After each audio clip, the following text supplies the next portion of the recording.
Welcome to the Blathering Live. I'm Ken Napzok. It is Monday. The work week has begun. We're here having some fun, figuring it all out on the fly kind of show today. So bear with me as we have some fun tonight. I'm setting up, sorry for the late delay too of the show. I don't think any of you care. I'm here. If you're listening later or watching later, you don't even know that I was late. You have no idea. You think I still won the Margaret Harlow Elementary Attendance Award pencil. It's Advice Monday, so could you do me a favor? Could you ask us some questions that need some advice to be given? We'd love to help you out today as we do that. Don't forget, I'll be down at San Diego Comic-Con July 23rd doing comedy with the wonderful Mark Ellis and Jennifer Sturger. Jen has put together a great show. She's headlining with Mark, and it's dubbed a pop culture comedy night, but it's just comedy. So if you're at San Diego Comic-Con, come to the Yellow Door and check that out. As always, this show is brought to you by the fine folks at The Arbiters, a motion picture in progress 2D animated film put together by Phil Svitek and a wonderful team. There's links down below to find out more about the project and maybe support it as it goes along the way. Make that movie a reality. Let's get producer Steve in here and get the show off and running. There he is, all a smile. And what's the latest, Steve, in the world of the World Cup? Are people upset? It looks like David Mackay's upset. Does that have to do with soccer? It may have to do with the footy. I don't know. I mean, I think David Mackay is a supporter of ye old England, if I'm not wrong. He could be Scotland or Ireland for all I know. I don't know. You guys are all the same to me, but I think he's Irish. We're white. We're allowed to say that. Yeah. I think. Yeah. I think England's doing. I mean, England came out strong. Harry Kane looked great out to start. No, Ken, what's taking the soccer football world by storm?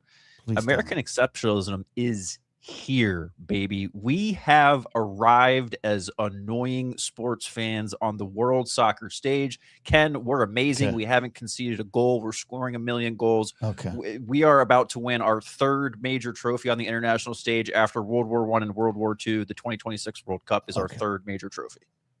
Explain more. We're good. Are we doing good? We're good now. We're delusionally thinking we're good. So we beat Australia, we beat Paraguay in our first two games. We've already clinched our group, which means we go from so they do round robins of four of groups of four, and we've already won our group, and we are going on into the knockout round. And the projections are Vegas has the United States going to the quarterfinals. The men's team, because the women, they've been good. They've won things. Yes. I was there on the TV. Yeah. Right. Yeah. Okay. But this is the men finally catching up. And the men's side. Okay. Yeah. On that side. Okay. So how far are we away? How far are we away from ultimate victory? How many games do we have to go? So we're going to go into the round of 32, which is where the knockout rounds will start. Okay. I like that. And so we will. I think there's 3 games to get us to the quarterfinals. And then semi. So I think we have to win 5 more. Someone will be able to do the math on this one or tell me. But I think it's 4 or 5 more games after the group stage is over is what you would need to win in a row in order to actually win the World Cup. But yeah, according to current betting odds, based on the way that the groups are right now and how the projected seedings will go, like who's going to face who in the knockout stages, we're projected to play somebody in Egypt, both of which we would be favored against. So it's not fair to Egypt. On the way to get there. So it's Vegas knows a thing or two about these whole gambling odds, and they think they believe in us. I was just about to complain about the length of the World Cup, but then I had this mid-thought, Steve. I had a thought to the thought. It should be that long. The World Cup should be 3 months long. It's the World Cup, right? Right? It's great. Okay. Regardless of what I think about it. Yeah. We don't have anything else to do. Yeah. I was just wondering how long it was because I got invited to a World Cup viewing event on July 19th. And I was like, dear God, it's still going then? Yeah. But that's the final. Yeah, that's the final. Oh, okay. That's the final one. It's kind of like March Madness where the beginning is sort of the most fun because there's 4 soccer games on all day. Okay. There's in the East Coast, there's soccer from 1 a.m. to 10 at night. Each, and then as it whittles down, then the games are just on the weekends and it's not so right now we're all just drinking it in because there's soccer every day. You know what I mean? So that's been great. And all the stories of everyone just coming to the US and seeing all the different parts of the world being introduced to Philly culture and Boston culture and Austin, Texas, or Texas culture and Houston and Dallas and California, Seattle, like they're all over the place, but also Canada and Mexico. So that's been really, really cool. Yeah. No, that has been fun to watch. All jokes aside, that's been absolutely interesting there. And World Cup's every 4 years, right? So every 4 years. Yes, this makes sense. This makes sense. It should be hoopla. There should be a lot of hoopla. And I saw a team. What soccer team? And by the way, I'm standing put on the soccer because another comedian with a bigger following than me, someone said, rolled their eyes at him saying soccer, and he pointed out that it's a UK term that you all created. So we're using it. So I'm standing by soccer. Yeah. I saw a team got adopted by a city in Kansas or something. They're like, you're ours now. Oh yeah, I think that might be. If I could be wrong. I think that was the Dutch. I think the Netherlands played in Kansas City. I could be wrong, but that was another. Yeah, Arrowhead was one of the host stadiums. So this has been another really fun thing. Is the Europeans, while they shit on us for our soccer amateurness, and the fact that they think we're crazy for liking football as much as we do. They're like, everyone is just now realizing, like, holy shit, you guys have massive stadiums. Like, what? This is a school. What do you mean? This, like, because they had some friendlies before the World Cup game started. They did a few friendlies to have the teams warm up, and they played them at like the in the Auburn Stadium, football stadium, and so it's 100,000 people and for a college, right? And so they were all just amazed at the idea of those. So I kind of like the idea, and I saw this trending online, Ken. Instead of having the World Cup final in New York, metropolitan, international, coastal elite New York City, because that's where the final will be at Giants Jet Stadium at MetLife. Even though it's actually just called New York Stadium, we can't call it by any of their corporate sponsors. It's one of the rules in the World Cup. You'll notice none of the stadiums have their corporate sponsored branded names. They're all just the city name. So anyways, the final will be in New York.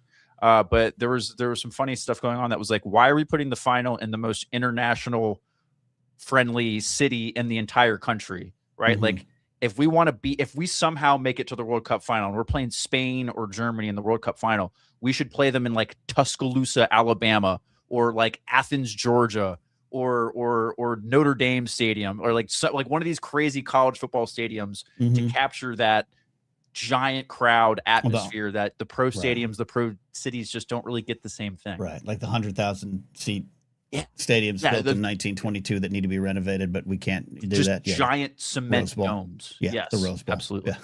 The Rose Bowl. Yeah, it's amazing. Croatia, New Zealand, Turkey. My grandfather's from Turkey, or half Turkey, so I can say it in a bad way. Only Croatia is a good team. We got a lot of Knoxville, Tennessee, 101,000. The Big House in Michigan, 110. You could fit 110,000. Yeah, the big. Yeah. You know why? Because when the cities that are driven by college sports, they have nothing else to fucking do. Right. So they have to go support kids trying out for pro teams. Yeah, that's well, now it's at least now the kids are getting paid, so it's all free game now. So up front paid. Let's just be clear. Yeah. Finally getting paid. Soldier Field's still a thing. What's that? Soldier Field is still a thing. They're actively trying to run away from it as fast as they possibly can. They're threatening to build their new stadium in Indiana. All sorts of stuff with the Bears. So people are going to make fun of the Bears and call them the Indiana Bears here pretty soon.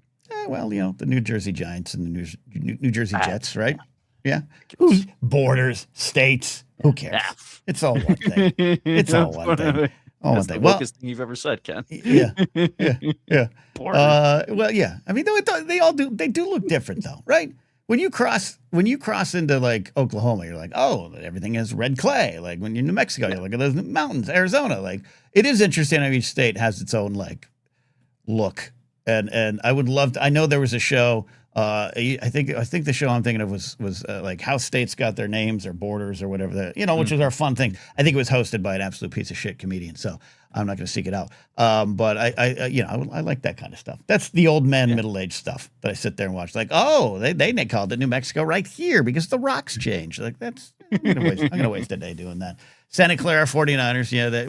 Don't get me started on the Los Angeles Angels of Anaheim. There you go. Cool. Well, yeah. So it's good. I think is it good for the sport? Let's not worry about what the Europeans or the United Kingdomers or anyone else thinks. Is it good for the sport for the men's team to be good right now? Mm-hmm.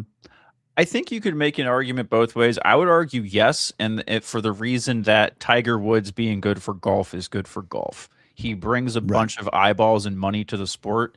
And if we actually pull this off and win the World Cup, and like again, this is like bad, great. I snowball's chance in hell that we actually win the World Cup. But if we were to do that, I think that would be the catalyst of the great soccer hype train that the country's been kind of teasing for 30 years. And ever since I've been growing up, they've just been saying it's right around the corner. It's right around the corner. Soccer's really going to become mainstream. And it's just never really happened. But then when Messi came here, that started to kind of gain a little bit of steam, at least once the young people can. The young people really like soccer, especially there's a growing community of people that follow La Liga and the Premier League overseas that are around here. And that's because we've had some of these big names come over and basically retire in the MLS. Yeah, I remember Colin Cowherd about 10 years ago going off on this. And Cowherd's big, like, here's why it's happening, is the FIFA video game.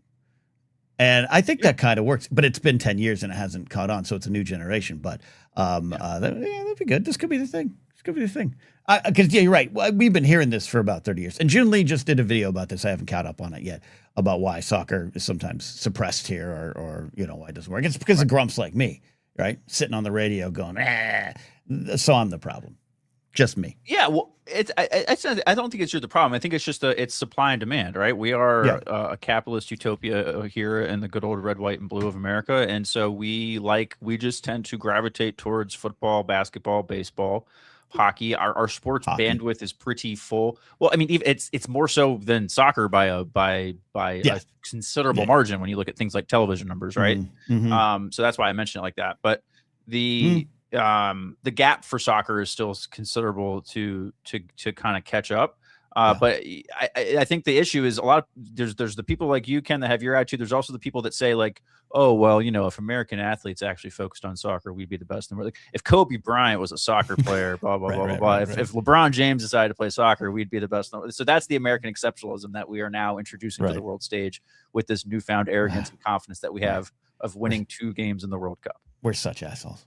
I love it. We're the best. We're the worst and the best at the same time. We're the absolute best. This is why all of you want to buy our jeans. All right. This is why my grandmother watch our movies, listen to our music, buy our jeans. Right. This is why my grandmother used to pack up jeans and Levi's and everything and send it to her sister in Chernobyl. This is why. And this is why most dictators have large DVD collections of American movies. I still want to know what Bin Laden had on the shelf. That's one of those things. Like, one of those things, like in the intelligence community, the CIA has a list of. There's a dossier somewhere of like all the things he had on his shelf. That's one of those things. If I got to raid the Pentagon, I'd be like, all right, let me look at that one. That's one of the files I'll look up. That's where you go. No aliens. Maybe that's down there. Down. Did Osama bin Laden have like all 10 seasons of Friends on DVD or something? You know what I mean? Or was he really into like Matlock or like Columbo? I don't know. Just that's what what was he watching? You know what Osama bin Northern Exposure. All like 5 seasons of Northern Exposure, whatever it was. In the DVDs that came in the little parkas that they sold at Best Buy. That's what I think he has. That's where I think he's going. That's a that should be not a blather bracket, which we need to do a blather bracket soon here. We got to do. I just thought about. I got to put a pin in something else. My mind's all over. We got to do like guess what the dictators would have watched. That's what I think. Oh yes, right. Oh, that's a good one. Yeah. If Marino played soccer, he would have had a championship. I hear this about baseball though, because we're not a lot of the best athletes in America are going to baseball. A lot of people will say basketball and football, and this conversation pops up every now and then. So I get the conversation, but I don't know if I don't know if LeBron would be a great soccer player. He'd be good. He's naturally great. Put him in the goal. Who the hell? If you put him in the goal and teach him from birth to play keeper, like who the hell is getting a ball past that? Like that is. I mean, that's all. Yeah. Now put Wemby back there. Now then again, he'd probably play for France because he's like. But then again, how would you? Yeah. He's so skinny. It might be easier to get by him. I don't know. Yeah. I think low center of gravity, getting that ball close to that ball. I don't think he'd be as good. Be good. Yeah. This is my theory with like fat goalies in hockey. Like, why aren't all hockey goalies just massive? Because there's only stick them in the pipes like it's some sort of Disney Plus movie. Just put that kid in the pipes. If they got to get the hey, look, the centimeter hole is like it's like Luke trying to get the blow up the Death Star. You got to get that puck in a very small space. I'm on board for that. I'm on board for that. I'm on board for that. If you got some advice, you got a need for advice out there, today's your day. Call in. It's Advice Monday. I'd love to get some good calls in here. I've got some calls for advice even in chat. That'd be awesome there. And also, I put it as a thumbnail. I put the algae, the blue. I put the reflecting pool up in the thumbnail, and we talked about it a little bit on Saturday, right? I think if I remember correctly, right? Yeah, we mentioned it. We talked about how people are going there and getting collections of water like it's dirt at Yankee Stadium. Yes, that's right. And I just got it was like, hey, look, it's kind of emblematic of everything that's gone on in that administration, blah blah blah. But it was kind of this still kind of big silliness. And then to have now more people are now actually being arrested. That bicyclist was arrested because he put his hand in it or something, just like out of curiosity. Now you got the National Guard patrolling there, and then you got Trump saying what we knew Trump would say, which is that this is the act of a crazy liberal lefty terrorists attacking the reflecting pool. And now we're at the point where it's not DEFCON 2 and it's more important things in the world, but this is also everything to me. This has now become my obsession that this is the new talking point, and beware the people that are going to pick that ball up and run. And so Steve, I was thinking maybe we send you to see if you're going to get arrested at the reflecting pool. Can producer Steve, if this was Gonzo radio days, can producer Steve go get water from the reflecting pool? I mean, if we had a actual pro bono lawyer in the community who would promise to represent me free of charge, I would absolutely do this. I'd put on like a silly mustache and a hat and get you a vial of water, no problem. Yeah. The key is if you can get a little piece of like what everyone's trying to go for, Ken, is not just the water, but it's the physical paint chips that they like rolled on the bottom of because Trump was like, no, just make the bottom blue, fill it with water, it'll look blue. That was our whole thing, right? Mm-hmm. And so everyone's getting these little blue paint chips, and now the algae's taking over, and it's a whole thing. Yeah. So yes, now he's blaming the algae. I heard the press conference today. Someone asked, so you said it was going to be $1 million and take a week, and it's been like $16 million in 3 months, and he said, you know why? You know why, Ken? Barack Hussein Obama. That's why. That's why. I was just like, what are we doing? And it works. It's the stuff that works. I saw a comment on Pat's channel over at Culture, Faith, and Politics. Someone was like, but you're talking about the stuff Trump says, but you're not covering anything that Obama said. He said disgusting things. I'm going to report you. It just like that's him as the enemy. It broke us. It was the final straw. We've been broken for a while. But 08 was the final crack, right? That was it. Yeah, it was the hood off moment in some ways. Some people decided, I have this Twitter thing, I can just pop off with my opinions, and then that made everyone feel brave enough, and it went mainstream. Andrew has actually an interesting question that I think is the algae thing, the thing that's going to beat Trump, and in a weird way, it could. In a weird way, this could be the thing that everyone's finally like, this is nuts. This is nuts. He's got to resign. I know he's up in Kennebunkport or not Kennebunkport. That was the Bush's hangout. Camp David, right? I think he's up there right now. Did I see that report today? You're my fact checker, Steve. Whether you don't like to be or not. He famously hates Camp David. He does, and he's up there. Dump. But that's where they go when they are hosting foreign dignitaries and diplomats and stuff, and they're trying to do. Well, that's where they bring people for like these secluded like negotiation stuff. We supposedly had the Taliban there during Trump 1.0 to negotiate, shit getting out of Afghanistan. So there's a whole, thing. So yes, he is supposedly he's back to he's back in DC today. He was back in DC over the weekend. He was at Camp David. See, I think they were because they have full medical there. They have full medical there. I don't, though. I will. We've talked before. Apocalypse shelter there. It's like that. Camp David could like function as our government if DC got like wiped off the map. Treat the water before filling the pool. Ask Scarlet Wolf politely with a super chat. Thank you. Yeah. And I think we talked about this as well before, but it's ongoing because I saw the guy today in my algorithm of all the folks like, hi, I'm 14 years as a nurse or a physical therapist, and I'm here to tell you Trump's dead. He's actually dead. That's a walking corpse. Follow for more. Like that's become a grift that I've become sick of. Just nudge me when things happen, right? Not asking for it, CIA. But I fell for it a little bit. I was like, he's at Camp David. Something's going on. Something's going on.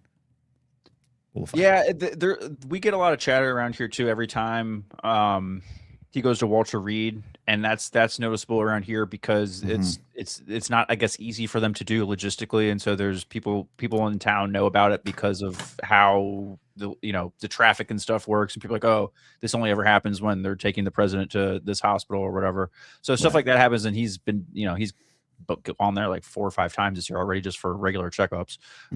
So yeah, the dude's hand looks like it's Chubb's hand from Happy Gilmore at this point after the alligator. Yeah, exactly. And so yeah, who knows, man. I say this all the time. Kissinger lived to 100. I just don't think karma's real. So I just I'm with you. I can't sit around and just think that this is it. There's also some rumors heating up. Where? I don't know. Probably your uncle on Facebook that he was going to resign soon, right? And I'm like, okay, yeah, I'd love that. Things will fly before this man quits anything. I totally agree because they show you a lot of crazy clips of him, and there's a lot of crazy clips of him not knowing how to shake hands or spinning in circles while he's looking for things or tapping his yeah. But then you see like full clips of him. I'm like, he's fine. He's fine. Yeah, because then he goes and plays golf. You know what I mean? Yeah, like that's he's fine. Honestly, God, that is my microphone just ran away from me. That is my litmus test. It says if he stops golfing, if he hasn't golfed in a month, something's wrong with Grandpa. Like he's actually sick. Because around the time of what I believe is stroke, no golf. You're absolutely right. That's the thing. Like when I tell you, when I get nervous on planes is when I see flight attendants nervous. Then you can worry. See, don't tell me that. I already don't like being on planes. Just look for the flight attendants. It's like Mr. Rogers told you, look for the people that are helpers. Then when they're scared, another super chat from Scarlet Wolf. Thank you. A smart woman wrote a great article about it. Treat the water before filling the pool. Yeah, absolutely. And that's the thing too. The why the algae has actually the whole situation I think does mean so much more. It's just like this. They're obviously lying about what happened. They obviously gave this no bid contract to that Coen brothers character with the weird mustache. Oh my God, that guy looks like a villain from a Nickelodeon kids movie. Yeah. Looks like he's chasing Roger Rabbit and trying to get to, like, it's ridiculous. Remember Trump's doctor? Remember that doctor that looked like a Brett Spiner character from Independence Day?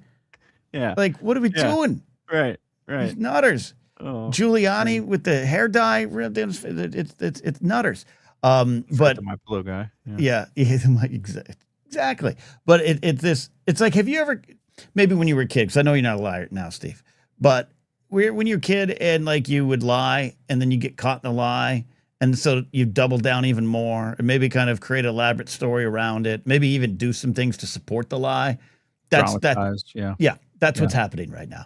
They give this contract. They painted it blue. It's fucking. Oh no. The National Guard's there. Don't worry. We're on the terrorists right now. Don't worry. We're going to stop the algae terrorists. Because if you tell 3 more lies, the lie 3 lies ago gets forgotten about. And now it's just, I just need to get you to think about this other thing. You know what I mean? Like we haven't.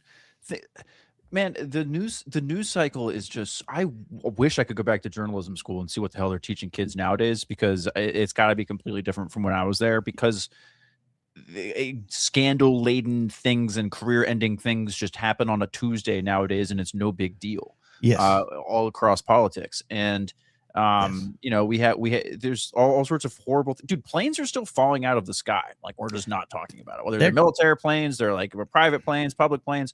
This is just like, but there's just so much other shit going on. We're just not paying attention. Helicopters. I don't get in a helicopter. No, I used to never doing that. Used to want to. I used to that'd be cool. You'd want to get up in the LAPD airship. One of my friends' dads was like a pilot for LAPD. Not anymore. No, never. I'd get in a blimp before I got in a helicopter. Man, Goodyear blimp. That's a great question. I don't think over like an Ohio State game, that'd be fun. No, I think I do the blimp because to me, something goes wrong up there in the blimp. I feel as though I have a better chance of survival. I don't know why. It's going to be a very slow yes. descent. You know what I mean? But I'm glad you brought this up. I think I am more terrified of helicopters now. And this is not to mock the recent deaths of 6 people, including Oliver Tree in Brazil. This is just like, that's part of the horror of it. Kobe thing, that helicopter flew over my house. I remember that day clearly now, and that horrific thing that happened. But I think I'm more scared of blimps because of the Hindenburg and growing up with the Hindenburg tragedy in my brain.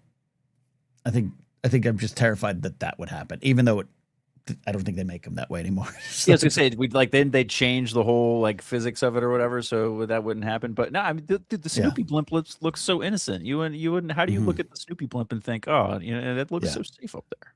Narcolepsy. I wouldn't get in a hot air balloon either. Hot air balloons. That's the dumbest thing in the world. A hot air balloon. You're just in a basket 1,000 feet in the air. What the hell dumb. are we doing? Like, quite frankly, it's dumb that we do that. It's really dumb. It's like, really, I got it. Think about it. I got it if that was one of the first ways we knew how to get up in the sky. Like, I get that. That makes sense to me. But I'm sure it's beautiful. I like height. I have fear of falling. Right. And crashing. But yeah, there's just something I couldn't do that. I guarantee you, because when I did the Eiffel Tower and I get to the top of it and it's all enclosed, like you can't jump off. You can't get off that thing. Once you're up to the top level. And I just, my stomach turned upside down. I held onto the railing. I had to like shuffle like I was grandpa going. Like, I couldn't do a hot air balloon. I think maybe that's why I wouldn't do a blimp too. It doesn't feel secure. I don't know. Oh, the blimp feels fine. The blimp would be like an old time. I'd be like, feel like I'm like an old timey like steampunk airship. You know what I mean? It'd be like sailing in the sky. That'd be cool. Because everyone's like, just imagine a blimp is going very slow. You know what I mean? So it's just slowly go down unless it's popped. Yeah, no, it's they're helium. I get it. They're not the Hindenburg, but the Hindenburg. And do the youngsters know the Hindenburg? And I'm not just sounding like a boomer with glasses on his face with readers, though I am. Do they grow up with that as a pop culture reference as much? Probably not, unless it's in Fortnite. No, it's still like Led Zeppelin. I think keeps the Hindenburg culturally relevant. I think probably that's like more chain. We have like a chain going back. You know what I mean? It's like one of the missing links of the evolutionary chart. So yes, like Zeppelin, and then why is that? Oh, the Hindenburg. Oh, okay, we know why this is all relevant still. Oh, that's the thing from the Led Zeppelin album. Yeah, I think you're probably right. Yeah. Oh, the humanity. It just was.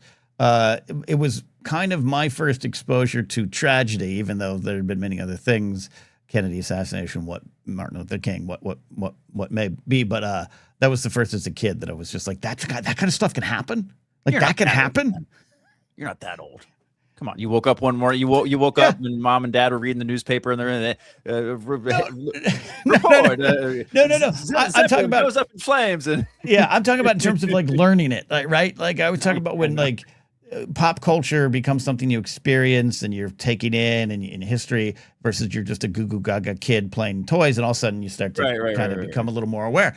So upon being aware of that and seeing clips of it on TV. Because it wasn't the internet. Like I was like, oh no, that you're telling me that could happen. Like there's uncontrollable things in this world that are bad. Like, oh, it kind of terrified me a little bit. So I just like the idea of like little Kenny growing up in the 1930s and like, seeing the newspaper and the like hearing the radio announcer talk about the disaster of like, oh, the humanity and all, this. Papa, are we going to take our ride in the balloon? Oh no, Papa, I'm afraid. I'll go get the block of ice from the outhouse in the garage. I'll bring it in henceforth. Post haste. You were doing okay back then, I feel like. No, I wouldn't. No, look, really? People ask the time travel question. I always want like, I love the Westerns. I want to go to 1882. Yeah. I can't camp, man. I can't camp unless there's a working bathroom, a plug for my hair dryer. Plumbing. Yeah, I don't think it was as workable. I don't think we need to find out. That's a good question, Steve. That's a good question. Okay. Yeah. Without getting into details.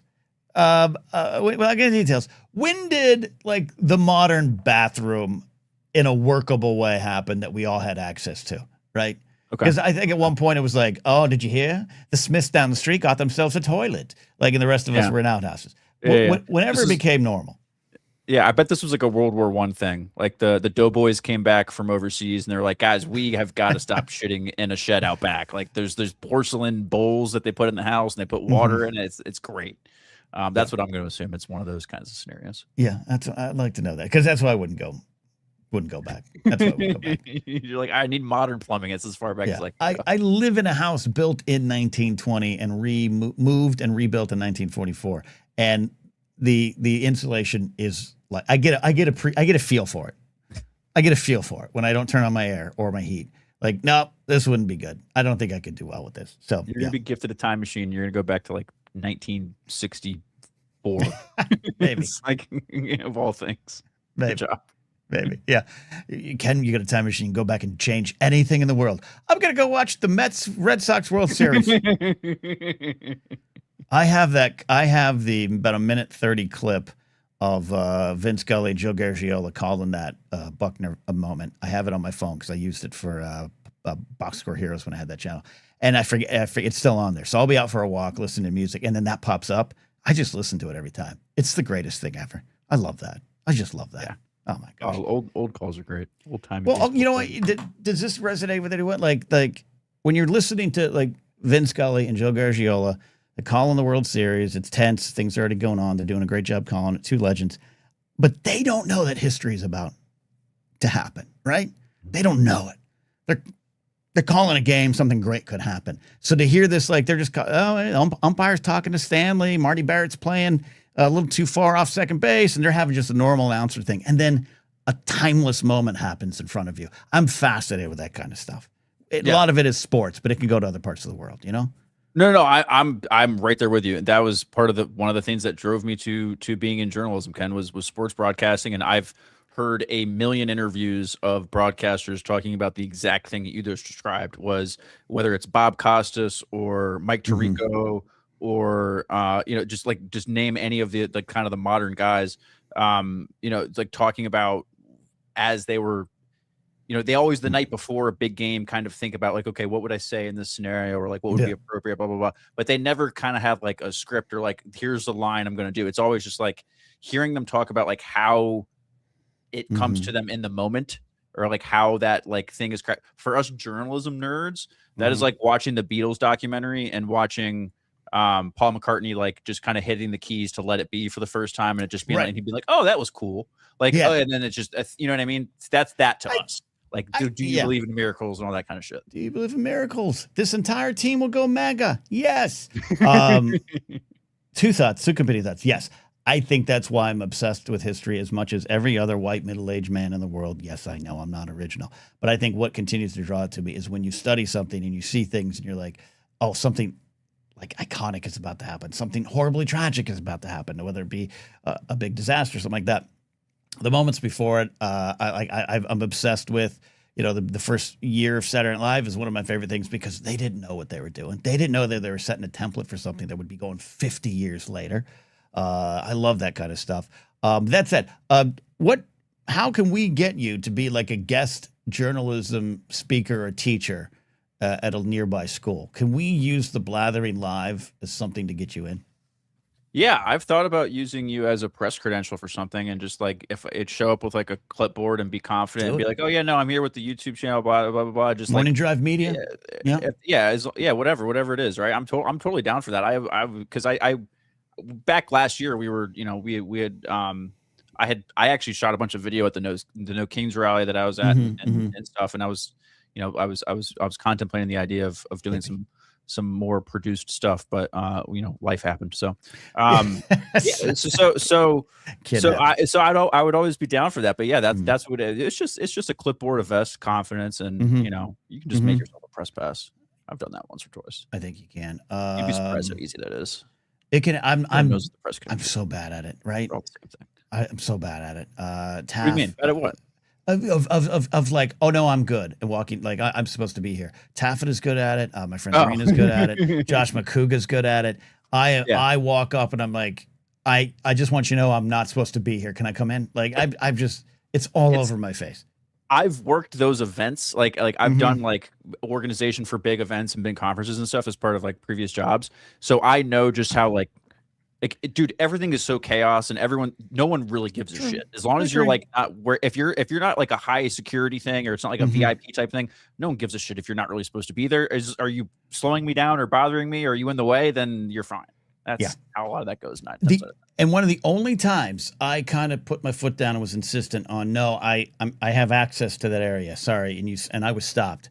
Me and Mark Riley were stopped in the bowels of the Great Western Forum at a Shinedown show. We went and got some food. And we're heading back to the green room area, and we got lost, right? And so I was like, no, we're supposed to be back there. And the guy, he wasn't an asshole. He was like, no, you don't have the right pass. I was like, we're bass players, our friend. Like that, I wasn't elevating. I treat security people with respect. We're having a conversation, but I was like, but with respect, we're supposed to be back there. We just came from there, and he was like, with respect, I'm not going to let you do that. Turns out it was that way. So the only time in my life that I was like, no, I was supposed to be here, I wasn't. So I'm never going to do that again.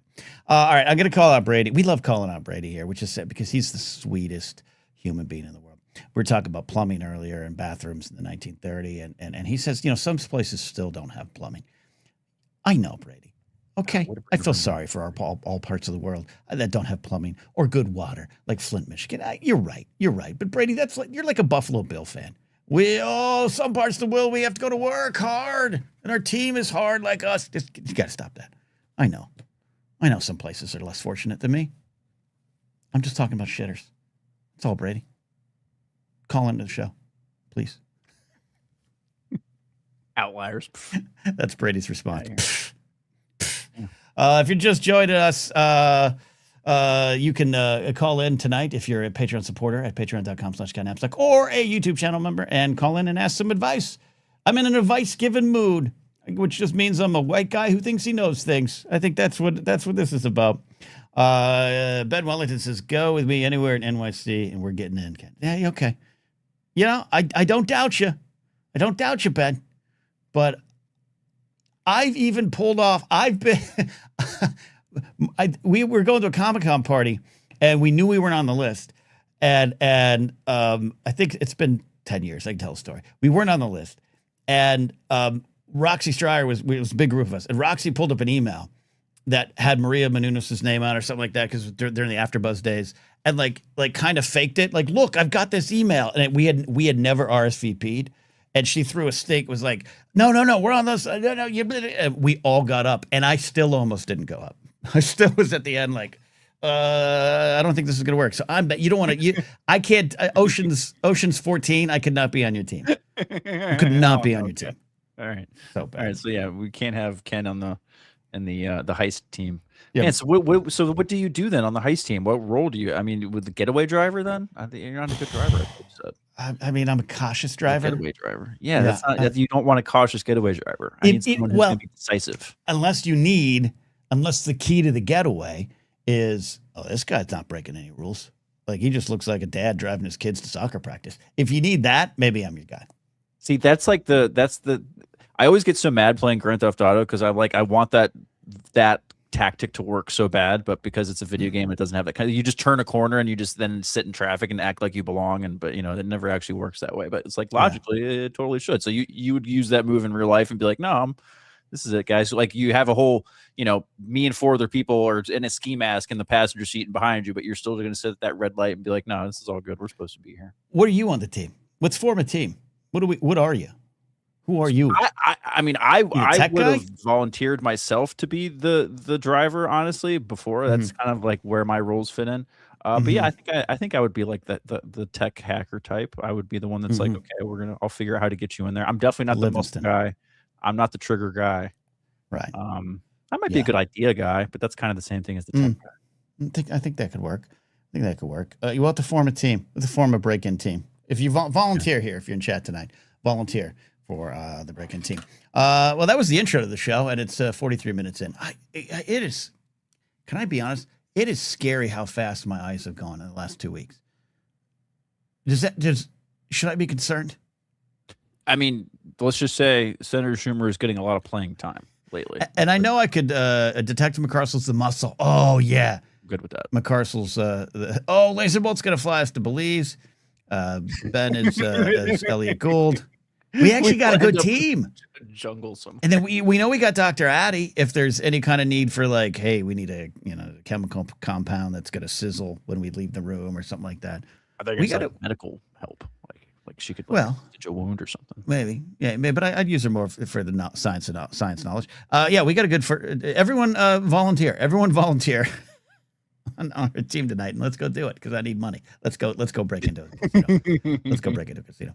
All right, do have a super chat. Thank you, generous super chat from the obscure essayist Malcolm. Hey Ken, hope all is well. Watch Young Guns 2 for the first time. In parentheses, good exclamation point.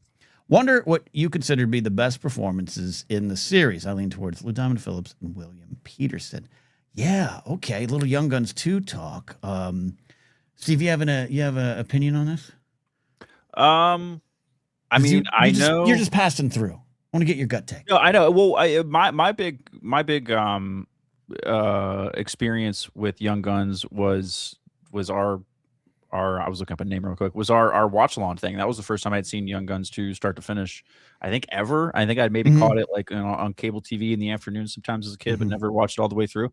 But I would absolutely go with Lou Diamond Phillips just because Chavez is just one of the great names in all of cinema, in my opinion. And great hair. Great hair. Yeah, I absolutely. Here's the great thing. We're talking about Young Guns 2, the greatest film ever made. There's no wrong answer here. You're winning no matter what you choose.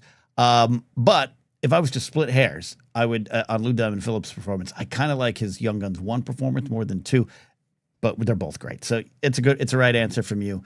I would, but I don't think you can sleep on Emilio Estevez. I really don't think you can. I think. Yeah, I think he brought a lot to both performances, but especially Young Guns 2. And then I would go dark horse pick. I might actually go. Kiefer's great. Oh, Kiefer's great. I might actually go Alan Ruck as William Henry French. Just kind of it's a background kind of rolling away, but he's kind of weirdly not the heart of the film, but I love he's the pain of the film. Blue guy. Yeah. The blue guy. Blue guy. He's a glue guy. Glue guy. Yeah. Kind of, but his story of he was wronged. But Mr. Chisholm, you took my cows, Mr. Chisholm, and then he wants to join. He wants to be an outlaw. He wants a nickname, and it's a very subtle performance. And that big thing at the end where Billy the Kid's like, Buckshot George, that's your name, Buckshot George. You want a name? That's your name. And he's like, my name is Henry William French. And I think that is one of my favorite moments in the film. So maybe go with that. There you go. All right. Thank you. Great question. End of the show. Bye-bye. We got more teams falling in, more team members falling into line here. Scarlet Wolf's going to be the decoy. Inke Vea, I'll be there. You'll be the closer. Narcolepsy, I'll be the guy that stands around eating food the whole time.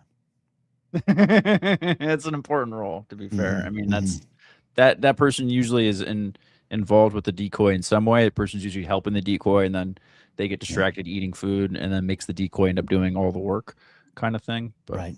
That's See, we got a great team. Quad face is going to be lookout. We have a lot. Okay, we need a lot of people doing the stuff too. We got a lot of lookouts, drivers, distractions, decoys. Nobody wants to. Yeah, no one wants to. You're the tech guy. Who's taking the diamond? Who's taking the cash? We need someone to crack the safe. You're right. This is less Ocean's 11 and more Great Muppet Caper. Is I think what's going on here. Detective McGarzel says Mrs. Detective is a medical student if we need that. Yeah, absolutely. Go. You know what? You know what Addie kind of is to the scientist? She might be the Q of the team. Okay. Yeah. Like at the beginning of every mission, we go to Addie and like, what do we got? And she's like, all right, you got this, you got that. Just how to not kill yourself with this thing, right? Don't inhale this Don't inhale these chemical fumes, like that kind of stuff. Yeah. Now go get them. Yeah. And Katie's here. Hi, welcome to the show. If you want to call in, folks, for Advice Monday, or you don't even need to call in, if you want to ask in chat. Just use all caps advice and then ask a question about the advice you need. No voicemails today that we're going to play. When I said, all right, Brady's going to call in and he's going to yell at us. I said earlier I had a little weird moment. I was like, put a pen in it. I just totally kind of forgot. Thursday is supposed to be the enshittification episode, right? Correct. That's the plan. That's the plan. I totally forgot. I might have a guest for a segment. We're going to figure that out. No, we're going to do it. Okay. We're going to figure it out. Yeah, in fact, you know what? I can make. All right, never mind. Thursday will be the great enshittification episode. So we are going to take throughout the show your calls, your voicemails, your chats of things that just aren't working like they used to be, the things that are failing now, the things that used to be one thing but are now this. This could include, I used to be able to buy Microsoft. Now I have to pay $12.99 a month for it for the rest of my life. All those kind of things. We're gonna all come together and vent on Thursday. I used to be able to vote with a Blockbuster card. Now I need one of those things called an ID. Zach Anderson's here and says, Steve's laugh always puts a smile on my face. Oh, that's so kind. Oh, that's good. That's good. Corey's going to fix the vehicles and equipment. We need that. Our monkey wrench. Yeah, he's our grease monkey, right? Yeah. And they're usually good muscle too. They end up being like low key, like good, like, 1A for the muscle. They take that wrench, take a henchman or two out. Yeah. Andrew Cook brings up a good point. Who is the new UK Prime Minister? Have they determined that yet?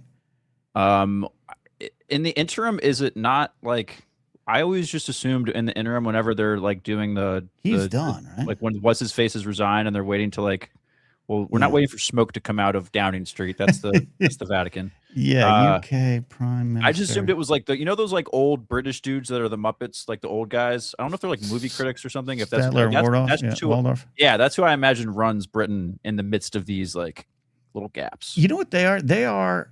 So Keir Starmer has resigned, which we knew from over the weekend was going to happen. He resigns, and this paves the way for the 7th United Kingdom Prime Minister in 10 years. They are that NFL team that loses the coach that's there for 40 years, and then now they're just going through a coaching round robin. That's what's going on over there. Yeah, it's funny you mentioned that, Ken. I wonder what happened in the UK 10 years ago. What happened in the UK?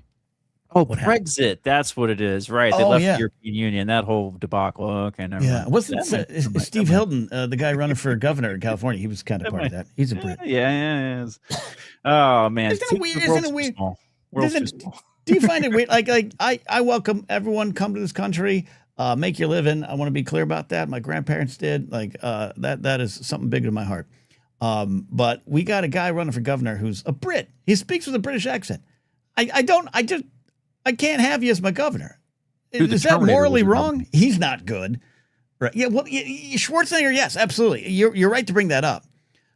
But I think because it was Schwarzenegger, I never stopped to think the guy born in Graz, Austria doesn't sound like what I think my governor should sound like. This is all, I'm admitting immoral thoughts here, Steve. I'm not being a good person here. This is some American PTSD. You're like, wait a minute, we fought a war to get away from these bastards. Right. We can't vote one of them our governor. Right. That's what I'm saying. That's what this is. That's what I'm saying. Deep-seated colonialism, Ken. Yeah. That's all. If we got this guy, all right, good. We'll help California then. No, you won't.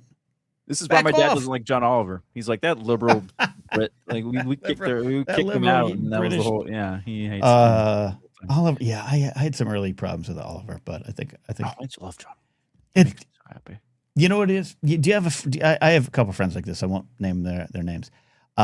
If you're out in the wild at a bar talking with them and you agree on something, right? You both love Game of Thrones season 8, and you'll rally back to back, and you'll both shout at everyone else in the bar. And you're like, I love this guy. And then the next day he's like, you know what sucks? Phantom Menace. And you're like, what? And you're like, and then then they become the most insufferable person. John Oliver is kind of like that to me. When he's on. I think the show's good. They do, but I never sit and watch it in full. Because there's been a couple times where he's gone on to some things where I'm like, I don't agree with him. God, he's swarmy. Like so I can see what your dad's saying. I come from it from a different angle. I think the stuff he's doing is great work, but I feel it a little bit. I feel it. It's honest to God, some of the best journalism on TV. As sad as that, it really is. A comedy show, but his team does some of the best like investigative reporting. I mean, honestly, for my money, Pablo Torre's the best investigative reporter in the country right now. But the last week tonight, John Oliver team's doing pretty good work. Andrew Cook lets us know new prime minister comes in September. Starmer stays until then. Okay. That's got to be So he's just a lame duck. That's got to be. Yeah, you're a lame duck coach, right? They're going to fire you at the end of the season. Scarlett was right. John Oliver was great in Community. Absolutely great. I like the first time. The Lion King remake. I thought he was fun. Oh, okay. I didn't know. Yeah, that's right. He was. No one liked that movie. But Quadface says I can't crack a safe, but he's going to join our heist team if we're going to go guns blazing like Leroy Jenkins. Because yes, if you ever played Fortnite with me, I eventually Leroy Jenkins myself. You haven't been playing, man. You haven't caught one sprite. You're not doing the catch-all sprite thing. I haven't. Fortnite is I just don't have the video game bandwidth right now for Fortnite unless I'm playing with you or with friends or something. It's one of those things I'm not going to just pick up solo and play by myself. Okay. So I got to get in there with the lads at some point. Get in there with lads. All right. We are going to bring on Brady, but so Brady called in and he put in the private chat the greatest. I might screenshot this so we have it. Brady says calling in about toilets, which is the greatest thing I've ever seen in that private chat. All right, Brady, come on. Let's have it, Brady. Okay, just prefacing, I didn't mean to be like, oh, there's still people who don't have toilets. I was just being informative. I know, Brady. You're a good-hearted individual. It just, without the complete tone available to me in text, it sounded like you were going, "Oh yeah, eat all your food. There's poor kids in other countries." Yeah. I understand. Every time I use the bathroom, Brady, I'm like, "Oh, I'm thankful I have one." I say it. I pray to the baby Jesus and say thank you for my toilet. All right, but what else you calling about the toilets for, Brady? Well, as someone who did experience not having plumbing, I was thinking maybe I could give some advice if that situation ever happens to you. Okay, I like this. So instead of us giving you advice, you're going to give us advice at shitting in the woods. Okay. Yeah. So the number one thing is to get your squat right. You need to squat your full body weight. Okay. That's your squat. No. Correct me if I'm wrong. Like the back of your legs got to touch those heels, right? Right, Brady? Not necessarily. I think any formation that you're taking a shit. Okay, so just any formation that's not painful.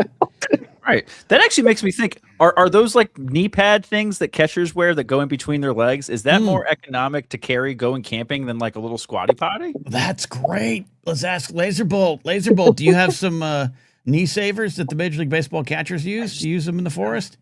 So Brady, does the squat? I think that's great advice. Get your squat right.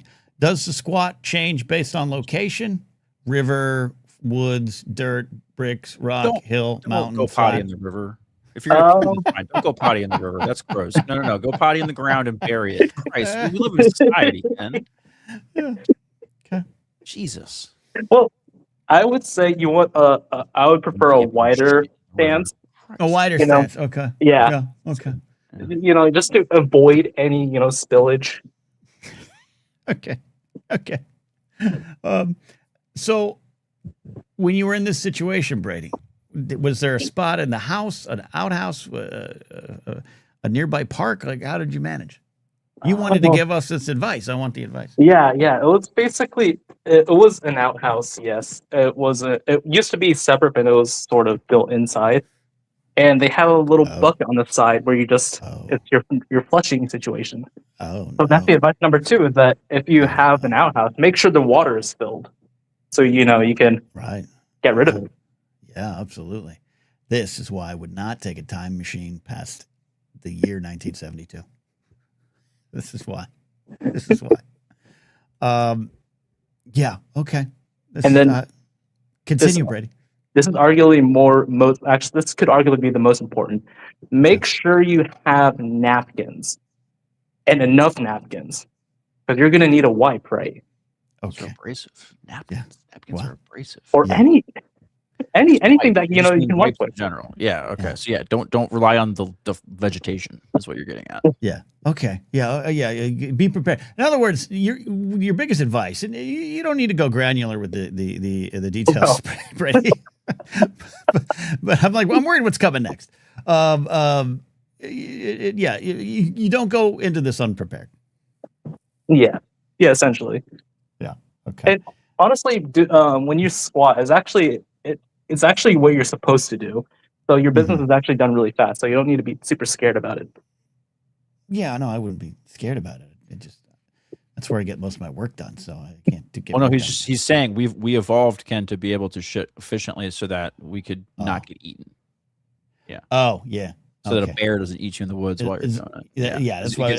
The last thing they wanted in prehistoric times was you to be leaning against a tree, taking your shit, and you're reading like your stone tablet, Yeah. and a bear comes by and eats you because you've been sitting there for 15 minutes. No, Right. you squat and you get your shit off the spot quick. Reading the morning news tablet. Right, exactly. Yeah, that's why my dog looks at me the way she does when she goes to the bathroom on a walk. Like, you better watch me. Right. You better watch me. Right. Yeah. Right. It's there. Sarngad says, thank you for the super chat, by the way. The first time I visited the old country in 1987, Western style toilets had made it out to where my aunts and uncles lived yet. See, that's what I'm saying. Now I'm not taking that time machine earlier than 1988. Now I'm gonna have to rewatch. Oh, you know what's funny? Speaking of public shitting, my good buddy Joel's in chat says Wim Wenders quote Kings of the Road is a great shit in the dune scene. Nice one shot too. You can see it. So Steve hates this kind of disgusting chat, by the way. About 1995, Joel and I were in the Pismo Beach dunes going for a run. We had this great idea of like, if we run in the dunes, we'll burn more calories, and we're out there running. And we're just kind of, the run kind of had stopped, and we're just, you're doing that, you're kind of catching your breath, heading back to the car. And we come up top of a dune, and there's an older gentleman, and he's squatting in a way that Brady would describe. And we kind of realized his pants aren't all around his waist; they're around his ankles. And we duck down and hide, and we're giggling. We're like 18 years old. We're like, "What is going on?" And he leaves, and we're like, "We got to go over there and inspect it. We have to go." Did we just see what we saw? And not only did we see it, it was one of the most inhuman piles of defecation that I'd ever seen, of feces I'd ever seen. Oh, YouTube's going to love this one. And he had put a giant stick in the middle of it, as if to indicate it's like a radiation warning, like a yeah. Or Joel, you're in chat. Back me up here. This 100% happened, and we're like, did he put the stick in there to like, hey, don't step in this? Right. At that point, just dig with your hands and kick stuff. It was right. And it was yes. Joel's right. 'Twas quite the grumpy, which is what we used to say. Hey, I got to go take a grumpy. Yeah.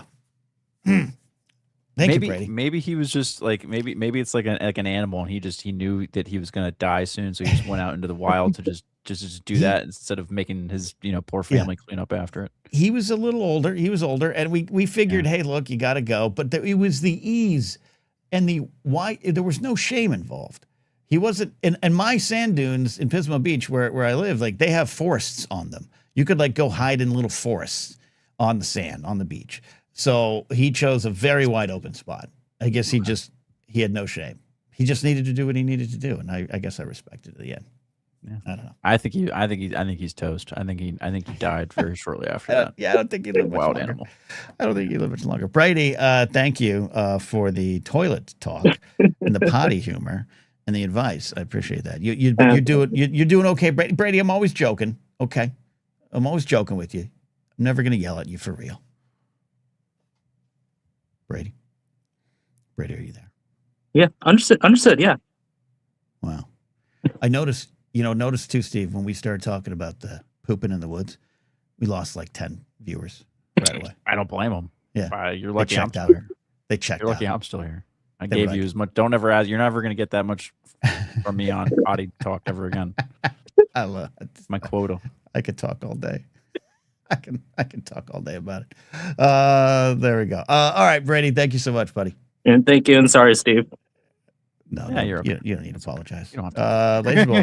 Laserbolt's. You know what? Laserbolt's the older adult in the room at the dinner table who's politely trying to change the subject. Hey, Steve, can we get an update on your arch nemesis, the crossing guard? Have you had any more problems? But school's out, right? School's out. School's out for summer, and my daughter will be going to a different school next year than the one with the moronic crossing guard with the fingerless stop sign gloves. So hopefully I never have to see his dumb face ever again. But shouldn't it still be a cause close to your heart to save future dads from any problems? Like, I still want to see you at the school board. Okay, well, and it may not be me, but it may be another dad or another person in the community who's taking that cause up for me, because the folks up and down my street, their kids still go to this elementary school. They're zoned for this elementary school. And so I have already started regaling people with the tale of the crossing guard who I think we need to do something about. And I've gotten what I think are positive responses. Kind of other people are as concerned as we all are with this, and this is your thing.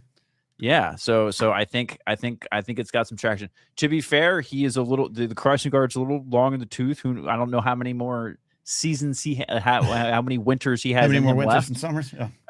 Right. So he might be shitting in the dunes soon. He may be shitting in the dunes soon. It could be as we speak. It could be it's summertime. He may be migrating that way now. Do you have any dunes out there? So yeah, you got any lakes with sand dunes?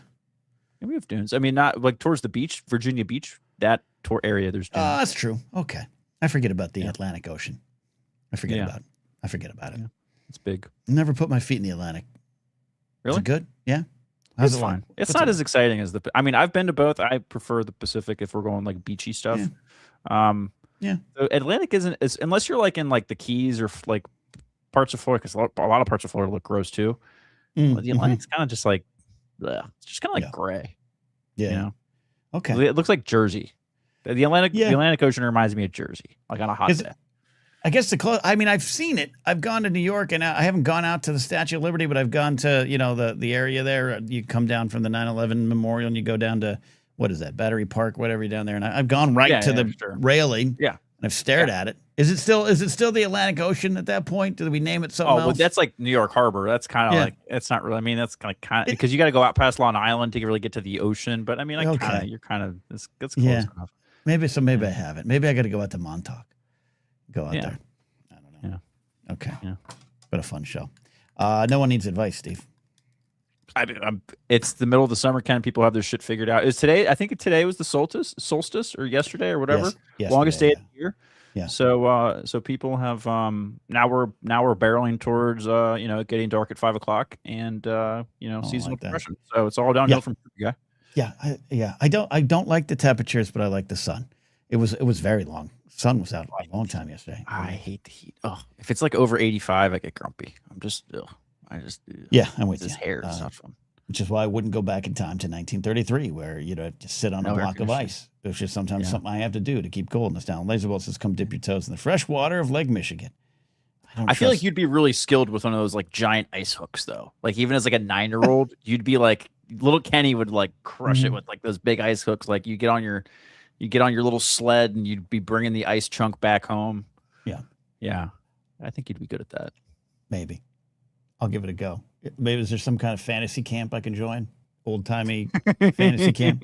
I wouldn't do well. Economy can. I wouldn't do that.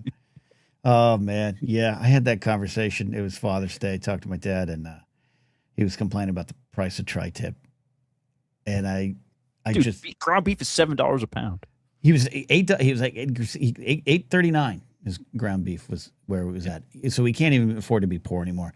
But that's hard to have those conversations and not be like, have you thought about why? Have you thought about why we're here? Not to get on a dour note, but happy belated Father's Day to you, Steve. Your kids are very young. Mm-hmm. One's not yet even functional, right? Correct. Yep. Just flopping around. Still incontinent. Just shitting his pants all the time. Just laying around. Yep. Still got a safety helmet on, right? I tell him all the time. Every morning, I'm like, get a fucking job, kid. Like, get your shit together. Lazy hippie. Do you have a vision of what you want Father's Days to be in the future? Is it let's go out to the steakhouse? No. I hope Jim Nance lives forever, Ken, because I want my Father's Day to be just like what my dad had on Father's Day, which is sitting on the couch at 1 p.m. and falling asleep to the dulcet tones of Jim Nance watching the U.S. Open, and then waking up at 6 p.m. to a steak dinner. That's what I want for Father's Day. I love everything about that. Okay. My dad gets a phone call now. That's all he gets. That's good. Sorry about that, Dad. Wish I could do more. Wish I could do more. Looking forward to Thursday's show, the Enshittification episode. I'm glad I remembered. I'm so bad. You got to write that down. I'll remind you during the week, too. Thank you. Yeah. Vacation Thursday. Looking forward to that. So, a lot of you're quieter tonight. That's fine. It's a Monday. Don't have some of our regulars around, but Thursday, I want you all get ready to call in. Leave a voicemail. All right. Yes, we got the voicemail line. Leave a voicemail. Try and pick up 30 seconds about things that have used to be great but are now shitty. The enshittification of things. Yes, that'd be great. Yeah, we got some. So we'll next Thursday or Saturday we'll get to the voicemail line. We got some We got some messages piling up in there, so keep going to that. I love it. Love that. All right, well, that's it. You know, it's hot. I'm going to try to go for a walk, but it's on a 90-degree day. So maybe I'll just stay inside, collect some sprites on Fortnite. Thanks for the questions. Thanks for the super chats. Thanks for listening, everybody, especially you, Brady. We'll see you next time. Bye.